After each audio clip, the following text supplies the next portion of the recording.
हाँ जी 11.1 का तीसरा सवाल 5 सेंटीमीटर 6 सेंटीमीटर ਤੇ 7 सेंटीमीटर ਭੁਜਾਵਾਂ ਵਾਲੇ ਇੱਕ ਤ੍ਰਿਭੁਜ ਦੀ ਰਚਨਾ ਕਰੋ ਅਤੇ ਫਿਰ ਇੱਕ ਹੋਰ ਤ੍ਰਿਭੁਜ ਦੀ ਰਚਨਾ ਕਰੋ ਜਿਸ ਦੀਆਂ ਭੁਜਾਵਾਂ ਦਿੱਤੇ ਹੋਏ ਤ੍ਰਿਭੁਜ ਦੀਆਂ ਸੰਗਤ ਭੁਜਾਵਾਂ ਦਾ 7/5 ਗੁਣਾ ਹੋਵੇ। ਹੁਣ ਆ ਗਿਆ 7/5।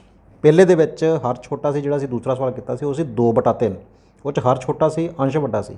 ਹੁਣ ਹੈ 7/5, ਇਹ 'ਚ ਅੰਸ਼ ਵੱਡਾ ਹੈ ਤੇ ਹਰ ਛੋਟਾ ਹੈ।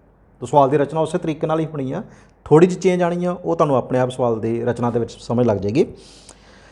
तो 5 सेंटीमीटर 6 सेंटीमीटर तो 7 सेंटीमीटर भुजावां वाले एक त्रिभुज की रचना करते। तो पहला पोर्शन सॉल्व करिए। एक आप त्रिभुज की रचना करिए जिहदियां भुजावां 5 सेंटीमीटर 6 सेंटीमीटर और 7 सेंटीमीटर ने। तो पहला तो आप इस त्रिभुज की रचना करते हैं। तो ये जिहड़ी वड्डी भुजा 7 सेंटीमीटर उन्होंने बना लेने पहला थले। तो 7 सेंटीमीटर लंबी आप एक भुजा बनाने।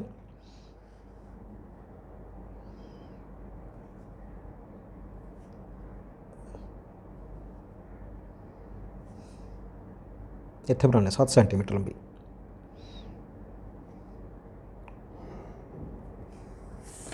ठीक है, इत्थे लिख दिओ बी, इत्थे लिख देने सी। तो यह है 7 सेंटीमीटर। हुण 5 सेंटीमीटर बनानी है तो 6 सेंटीमीटर बनानी, 7 सेंटीमीटर बन गई है। 5 सेंटीमीटर के लिए असीं 5 सेंटीमीटर प्रकार खोलांगे, फुट्टे दे नाल नाप के स्केल दे नाल नाप के 5 सेंटीमीटर लंबी आपां प्रकार खोलते। तो देखो 5 सेंटीमीटर तक खोल ली प्रकार, तो बी ते प्रकार रखनी, इदा चाप लगाना। ठीक है, हुण 6 सेंटीमीटर के लिए 6 सेंटीमीटर प्रकार खोलांगे।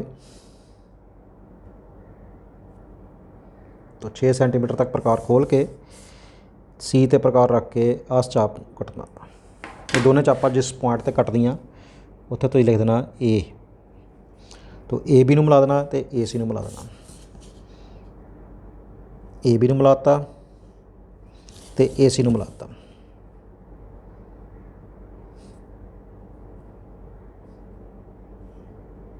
ठीक है, ए बी है 5 सेंटीमीटर ਲਈ ਆਪਾਂ ਤੇ ए सी है 6 सेंटीमीटर। तो एक त्रिभुज ਦੀ रचना हो गई ਜਿਹਦੀਆਂ ਭੁਜਾਵਾਂ 5 सेंटीमीटर 6 सेंटीमीटर ਤੇ 7 सेंटीमीटर ਸੀ। ਹੁਣ ਆਪਾਂ ਇੱਕ ਹੋਰ त्रिभुज ਦੀ ਰਚਨਾ ਕਰਨੀ ਆ, ਇੱਕ ਹੋਰ ਸਮਰੂਪ त्रिभुज ਦੀ ਰਚਨਾ ਕਰਨੀ ਜਿਸ ਦੀਆਂ ਭੁਜਾਵਾਂ ਦਿੱਤੇ ਹੋਏ त्रिभुज ਦੀਆਂ ਸੰਗਤ ਭੁਜਾਵਾਂ ਦਾ ਕਿੰਨੇ ਗੁਣਾ ਹੈ 7/5 ਗੁਣਾ। ठीक है, तो 7/5 गुणा। तो ਉਹਦੇ ਲਈ बी ਤੇ ਆਪਾਂ न्यून कोण बनाउंदी एक रेखा खिੱਚੀ है। बी तो न्यून कोण बनाउंदी एक किरण थल्ले ਨੂੰ ड्रॉ करनी है।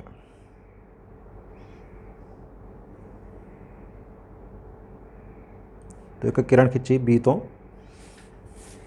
ਇਹਦਾ नाम लिख दिता ਆਪਾਂ ਇੱਥੇ BX लिख ਦਿੰਦੇ।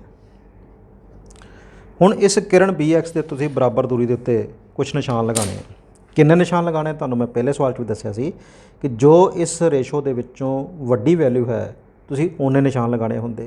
तो 7 ते 5 दे विच वड्डी किहड़ी है 7, इस करके तुसीं किरण BX दे उत्ते बराबर दूरी दे उत्ते 7 निशान लगाने। ठीक है, स्केल दे नाल लगा सकदे हो जां प्रकार बराबर प्रकार खोल के भी लगा सकते हो। तो 7 निशान लगाने हैं। तो मैं 2-2 सेंटीमीटर दूर निशान लगा लेना। ये हो गया 1 2 3 4 5 6 7। ठीक है, तो इत्थे नाम भी लिख दिता। फर्स्ट पॉइंट आ गया B1, second point B2, third point B3, fourth point B4, fifth point B5, sixth point B6, seventh point B7। हुण उपर है 7 थले है 5। 7 का मतलब है B7, 5 का मतलब आप फिफ्थ पॉइंट ले लेना। तो 7वें पॉइंट तो 5वें पॉइंट के विचों एक पॉइंट नूं आपां आ लास्ट वाले बिंदु C नाल मिलाना हुंदा। किनूं मिलाना हुंदा तुहानूं दस्सिया सी किनूं मिलाना हुंदा, जो बटियां च लिखिआ। बटियां च लिखिआ है 5, इस करके तुसीं सब तो पहलां B5 नूं C नाल मिलाना। तो B5 यानी कि 5वें पॉइंट नूं C नाल मिलाना। तो आ है B5, इनूं आपां C नाल मिलाना। डॉटेड लाइन दे नाल मिलाना। सो B5 नूं मिलाता आप C दे नाल। ठीक है, 5 वाले का काम खत्म। हुण की रहेगा B7। सो B7 जिहड़ा 7वां पॉइंट है, B7 तो आपां इस B5C दे पैरल एक लाइन खिंचनी है।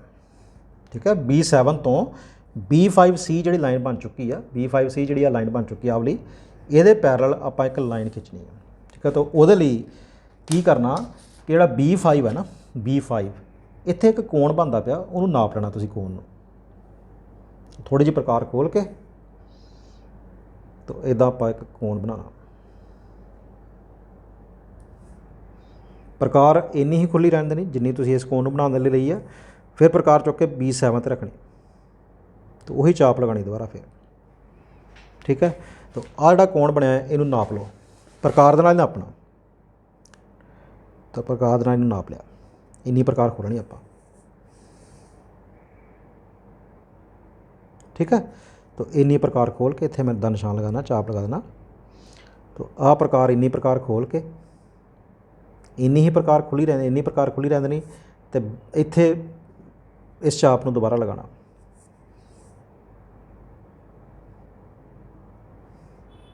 ठीक है, इनू हुण B7 नूं आपां इस पॉइंट नाल मिला के अगे नूं वधा देना।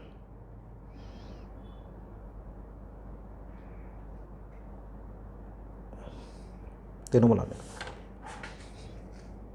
ध्यान ना करना हुंदा, समांतर रेखा कई बारी गलत बन जाती है।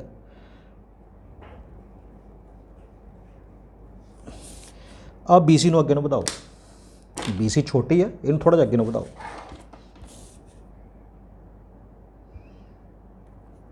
इस तरह वधाना कि इनू वधाउण दे उत्ते आ जिहड़ी लाइन B7 तो खिंची गई ना, वो इनू मिल जाए।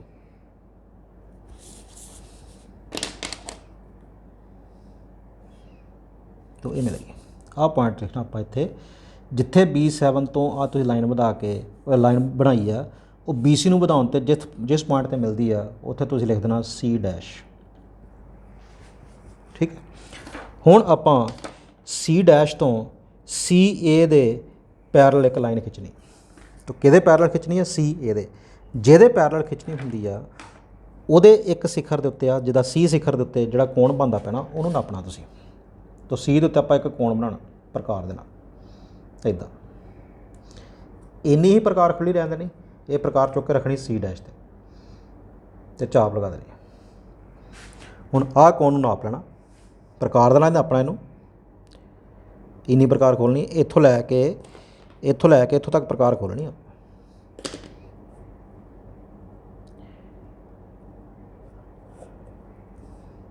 लो,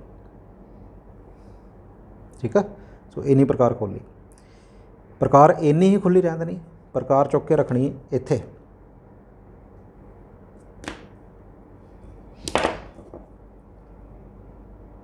ते वो चाप लगा देनी। तो इनू असीं मार्क कर लेना। तो C' नूं आपां इहदे नाल मिला के, इस पॉइंट नाल मिला के, C' नूं इस पॉइंट नाल मिला के इदां प्रोड्यूस कर देना अगे।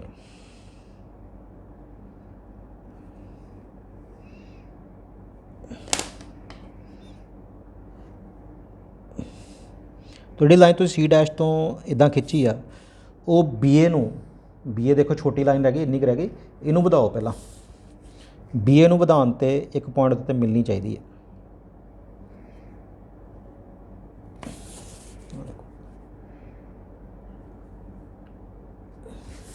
तो C' तो जिहड़ी तुसीं लाइन खिंची है, वो BA नूं वधाउण दे उत्ते जिस पॉइंट दे उत्ते मिली, उहदा नाम तुसीं लिख देना A'। ठीक है, सो आ एक त्रिभुज बनी हुण A', B, C'। ये जिहड़ी त्रिभुज A', B, C' वड्डी बाहर बनी आ, वो ABC त्रिभुज दे समरूप त्रिभुज है। ठीक है, सो पहला आपां एक त्रिभुज बनाई ABC, जिहदियां भुजावां तुहानूं दित्तियां होईयां सी।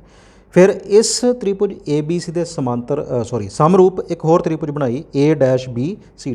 सो A', B, C' लोड़ींदी समरूप त्रिभुज है। सो आ होई रचना इहदी। ठीक है, सो होर सवाल करदे आ इहदे।